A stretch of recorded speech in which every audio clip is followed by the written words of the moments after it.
Praise the lord. హల్లెలూయా. దేవుని నామానికి మీ అందరికీ కృతజ్ఞతాస్తుతులు చెల్లించుకుంటున్నాను. మీ బ్రదర్ శామ్యూల్ తేజ్. ఈరోజు దేవుని వాక్యముని వివరించుకుందాం.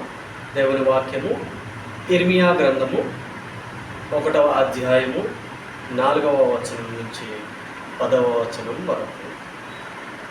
యెహోవా వాక్కు నాకు ప్రత్యక్షమై ఇలాగు సెలవిచ్చును, గర్భములో నేను నిన్ను రూపింపక మునుపే ఎరిగితిని, నీవు గర్భము నుండి బయలుపడక మునుపే నేను నిన్ను ప్రతిష్ఠించితిని, జనులకు ప్రవక్తగా నిన్ను నియమించితిని. అందుకు అయ్యో ప్రభువగు యెహోవా, చిత్తగించుము, నేను బాలుడనే, మాటలాడుకు నాకు శక్తి చాలదని నేను అనగా, యెహోవా నాకు ఎలాగో సెలవిచ్చాను, నేను బాలుడని అనవద్దు, నేను నిన్ను పంపువారి యొద్దకు నీవు పోవలను, నీకు ఆజ్ఞాపించిన సంగతులన్నీ చెప్పవలను, వారికి భయపడకము, నిన్ను విడిపించుటకు నేను నీకు తోడై ఉన్నాను. ఇదే యెహోవా వాక్కు. అప్పుడు యెహోవా చెయ్యి చాపి నా నోరు ముట్టి ఇలాగ సెలవిచ్చు, ఇదిగో నేను నీ నోట నా మాటలు ఉంచి ఉన్నాను. పెళ్ళగించుటకును, విరగొట్టుటకును, నశింపజేయుటకును, పడద్రోయుటకును, కట్టుటకును, నాటుటకును నేను ఈ దినమున జనుల మీద, రాజ్యముల మీద నిన్ను నియమించి ఉన్నాను. దేవునికి స్తోత్రం కలుగును గాక. ప్రార్థన చేసుకుని వాక్యాన్ని వివరించుకున్నాను. స్తుతి, స్తోత్రము సకల ఆశీర్వాదాలకు కారణభూతుడైన మా ప్రియ పరలోకమందున మా తండ్రి, ప్రభు అయిన రాజా, నీకు వందనాలు, స్తోత్రాలు. గడిచిన కాలమంతా మీ కృపలో మమ్మల్ని భద్రపరుచుకుని తండ్రి, నాయన ఉదయకాల సమయం అందు తండ్రి మరలా తిరిగి ఈ వాక్యాన్ని వివరించుటకు నన్ను ఇక్కడ నిలవబెట్టుకున్నందుకు నీకు వందనాలు, స్తోత్రాలు. పరిశుద్ధుడమైన తండ్రి నాయన, మమ్మలను పరిశుద్ధినిగా మార్చడానికి తండ్రి నాయన నీవు సిలువని ఎక్కి నేను మా కొరకు ప్రాణము విడిచినందుకు మీకు వందనాలు తెలియచేసుకుంటున్నాను. కృతజ్ఞతాస్తుతులు చెల్లించుకుంటున్నాను తండ్రి నాయన. పాపులము, అల్పులము, నీచులము, దరిద్రులము తండ్రి నాయన నీకు వందనాలు, స్తోత్రాలు. యెహోవా నీ నామము ఘనమైనదని తండ్రి నాయన, ప్రతి ఒక్కరూ నాయన నీ ముందు మోకరిల్లుతారని తండ్రి నాయన నీ వాక్యము సెలవిస్తుంది.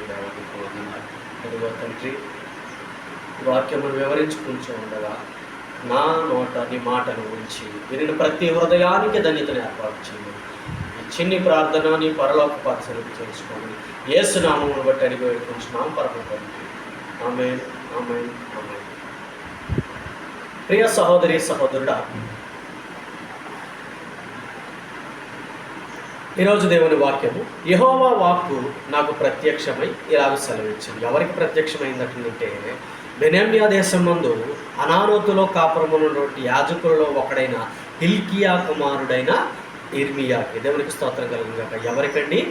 ఇర్మియాకి దేవుని వాక్కు ప్రత్యక్షమై ఇలాగా సెలవిచ్చింది. ఏమని సెలవిచ్చిందంటే, ఇర్మియా, గర్భములోనే నేను నిన్ను రూపింపక మునిపే ఎరిగితిని. దేవునికి స్తోత్రం కలుగును గాక. గర్భములోనే ఏంటంటండి, తల్లి గర్భమందే నిన్ను రూపింపక మునుపే అంటే తల్లి గర్భంలో పిల్లలు ఈ విధంగా తయారవుతారు. ఒక చేతులు తయారవడం కానీ, బాడీ తయారవడం కానీ, కాళ్ళు తయారవడం కానీ, ఇలా తయారవుతూ ఉన్నప్పుడే అంటే ఒక శరీరము ఏర్పాటు అవ్వక మునిపే దేవుడు ఏం చేశాడు అంటే అతనిని ఎరిగి ఉన్నాడు. ఎవరినటండి? ఇర్మియాని ఎరిగి ఉన్నాడు.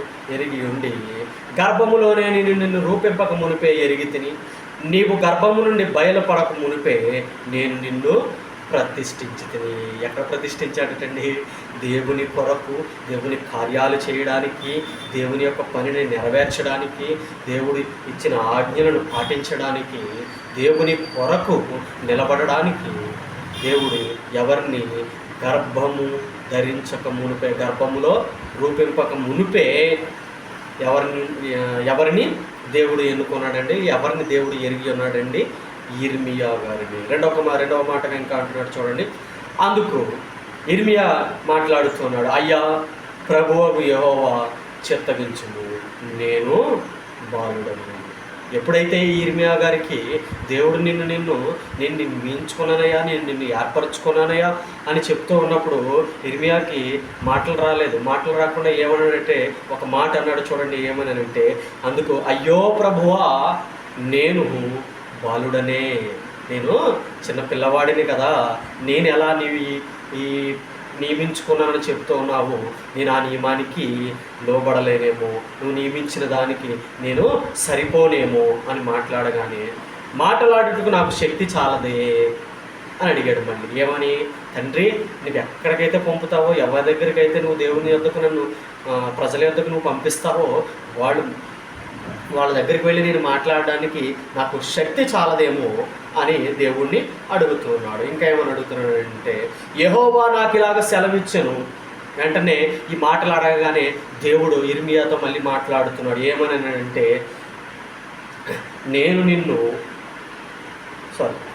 యెహోవా నాకు ఇలాగ సెలవిచ్చు, నేను బాలుడనని అనవద్దు. ఇర్మియా, నువ్వు భయపడకు, నీవు బాలుడవని అనవద్దు. దేవునికి స్తోత్రం కలుగును గాక. నేను నిన్ను పంపు వారి యొద్దకు నీవు పోవాలి. నేను ఎవరి దగ్గరికి నేను పంపించినా వాళ్ళు ఎంత క్రూరులైనా, ఎంత దుర్మార్గులైనా, ఎంత అపవిత్రులైనటువంటి వారైనా సరే అవనివ్వు, కానీ నీవు వారి దగ్గరికి వెళ్ళుము. నేను నీకు ఆజ్ఞాపించిన సంగతులన్నీ కూడా వారితోటి చెప్పమంటున్నాడు. దేవుడు ఎప్పుడైతే నిన్ను గర్భములోనే రూపింపక మునిపే దేవుడు నిన్ను ఎన్నుకున్నాడో అప్పుడే నీ మీద ఒక ప్రణాళికలను ఏర్పాటు చేసుకున్నాడు. దేవునికి స్తోత్రం కలుగును గాక.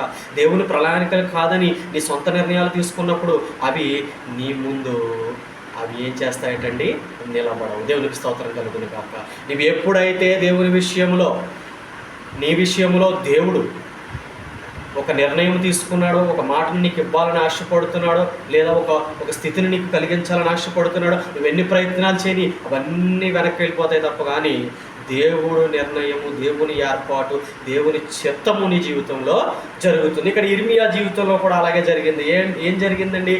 అతనిని బాలుడుగా ఉన్నాను నేను, తండ్రి నేను మాట్లాడలేనేమో అని భయపడుతూ ఉన్నప్పుడు దేవుడు అంటున్నాడు, ఇర్మియా నీవు భయపడకము, నేను బాలుడని అనవద్దు, నువ్వు పిల్లవాడివని అనుకోవద్దు, నువ్వు చిన్నవాడివని అనుకోవద్దు. నేను నీకు తెలియజేసిన ప్రతి సంగతిని నేను పంపిన వారి దగ్గరికి నువ్వు వెళ్ళి చెప్పాలి. వారికి నువ్వు భయపడవద్దు, నేను నిన్ను విడిపించుటకు నీకు తోడై ఉన్నాను. దేవునికి స్తోత్రం కలుగును గాక. దేవుడే ఏం చెప్పాడండి, నేను నీకు తోడున్నానయ్యా, నువ్వు ధైర్యంగా నువ్వు ముందుకు వెళ్ళు అని అంటే వెళ్తారా? వెళ్ళరండి. వెళ్ళడానికి కొంతమంది ఏం చేస్తూ ఉంటారంటే సంకోచిస్తారు. అక్కడికి వెళ్ళేది ఏమవుతుందో, అక్కడికి వెళ్ళేది ఏం జరుగుతుందో, దేవుడికే బాగానే చెప్పేశాడు మాటలు, అక్కడికి వెళ్ళిన తర్వాత ఏం జరుగుతుందో ఏమవుతుందనే భయం కొంతమందిలో ఉంటుంది. కానీ ఇక్కడ ఇర్మియా ఏం చేశాడంటే భయపడలేదండి. తండ్రి నీ చిత్తం ఏదైందో దానినే జరిగించుము. ఇది యెహోవా వాక్కు. అప్పుడు యెహోవా చెయ్యి చాపి నా నోరుని ముట్టి, ఇర్మియా మాట్లాడుతున్నాడు. అప్పుడు దేవుడు ఏం చేశాడండి, చెయ్యి చాపి ఇర్మియా నోటిని ముట్టి, ఇదిగో నేను నా మాటలను నీ నోట ఉంచి ఉన్నాను. నువ్వు వెళ్ళి అక్కడ ఏం మాట్లాడక్కర్లేదు, నీకు నోరు చిన్నదని నువ్వు భయపడక్కర్లేదు, ఏ చిన్న విషయానికి నువ్వు భయపడాల్సిన అవసరం లేదు. దేవుడు మాట్లాడుతూ ఉన్నాడు, నా మాటను నీ నోటలో నేను ఉంచి ఉన్నాను. దేవునికి స్తోత్రం కలుగును గాక. దేవుడే మాట్లాడతానన్నప్పుడు నువ్వు అక్కడికి వెళ్ళి నిలబడడానికి నీకు భయం ఏంటండి? దేవుని విషయమై, దేవుని చిత్తమై, దేవుని కార్యాన్ని దేవుడే జరిగించుకుంటానన్నప్పుడు నిన్ను అక్కడ నిలబెడుతూ ఉన్నప్పుడు నీవు ధైర్యముగా వెళ్ళి అక్కడ నిలబడాలి. దేవునికి స్తోత్రం కలుగును గాక. ఇంకా ఏమంటాడో చూడండి, ప్రియ సహోదరి సహోదరుడా, పెళ్ళగించుటకును, విరగొట్టుటకును, నశింపజేయుటకును, పడదోయుటకును, కట్టుటకును, నాటుటకును నేను ఈ దినమున జనుల మీద, రాజ్యముల మీద నేను నిన్ను నియమించి ఉన్నాను. దేవునికి స్తోత్రం కలుగును గాక. ఇక్కడ కూడా మీరు బాగా జ్ఞాపకం చేసుకోవాల్సిన విషయం ఏమిటి అని అంటే, ఇర్మియా మాట్లాడుతూ ఉన్నాడు. తండ్రి అవకాశం ఇచ్చేశాడు కదా అని చెప్పేసి, దేవుడు అవకాశం ఇచ్చేసాడని చెప్పేసి, అబ్బా నాకంటే గొప్పవాడు లేరు అని ఇర్మియా అనుకోలేదు. తండ్రి నేను ఈ స్థితికి నువ్వు ఇచ్చే ఈ గొప్ప స్థానానికి నేను సరిపోనేమో అని తనను తాను మరలా తగ్గించుకున్నాడు కనుక దేవుడు ఏం చేస్తాడండి, హెచ్చించాడు. ఏ విధంగా హెచ్చించాడు అంటే, పెళ్ళగించుటకును, విరగగొట్టుటకును, నశింపజేయుటకును పడద్రోయుటకును, కట్టుటకును, నాటుటకును. చూడండి ఏంటంటే పెళ్ళగించుటకును. దేవునికి స్తోత్రం కలుగును గాక. ఇప్పుడు ఒక పొలంలో ఉన్నటువంటి కలుపును మనం ఏ విధంగా అయితే తీసి అవతల పడేస్తామో, మన పరిసర ప్రాంతాల్లో కానీ ప్రజల్లో కానీ ఎవరైనా సరే దేవుని చిత్తానుసారముగా నడుచుకొని దేవుని కార్యాలను చెయ్యకుండా దేవుణ్ణి విడిచిపెట్టి మేము దేవుళ్ళో ఉన్నామని చెప్పుకునే వారిని పెళ్ళగించుటకును, దేవునికి స్తోత్రం కలుగును గాక, విరగగొట్టుటకును, నశింపజేయుటకును, పడద్రోయుటకును, కట్టుటకును. సంఘాలను కట్టడానికి దేవునికి స్తోత్రం కలుగును కాక, సంఘాలు కట్టడానికి నాటుటకును, వారిలో వాక్యమును విత్తనమును నాటుటకును దేవునికి స్తోత్రం కలుగును కాక.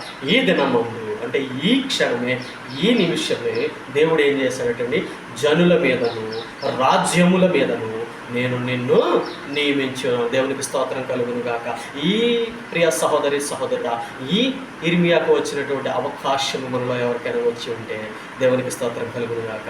మీరందరినీ కూడా దేవుని చిత్తానుసారముగా నడుచుకుని, దేవుని కన్యానుసారముగా నడుచుకుని, దేవుని కొరకు మనల్ని మనము తగ్గించుకొని ఎడల దేవుడు మనల్ని ఏం చేస్తాడండి?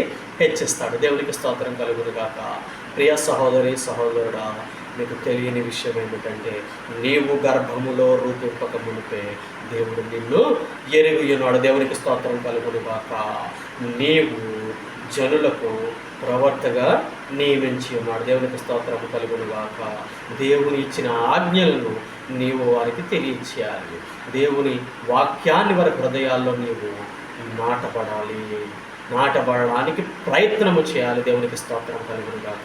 ప్రియా సహోదరి సహోదరుడా, ఈరోజు దేవుని వాక్యము విన్న ప్రతి హృదయము కూడా దేవుని వైపు తిరుగులాగున మరందరము కూడా వారి కొరకు ప్రార్థన చేయవలసిందిగా కోరుచున్నాం. మీ బ్రదర్ శామ్యూయల్ తేజ్.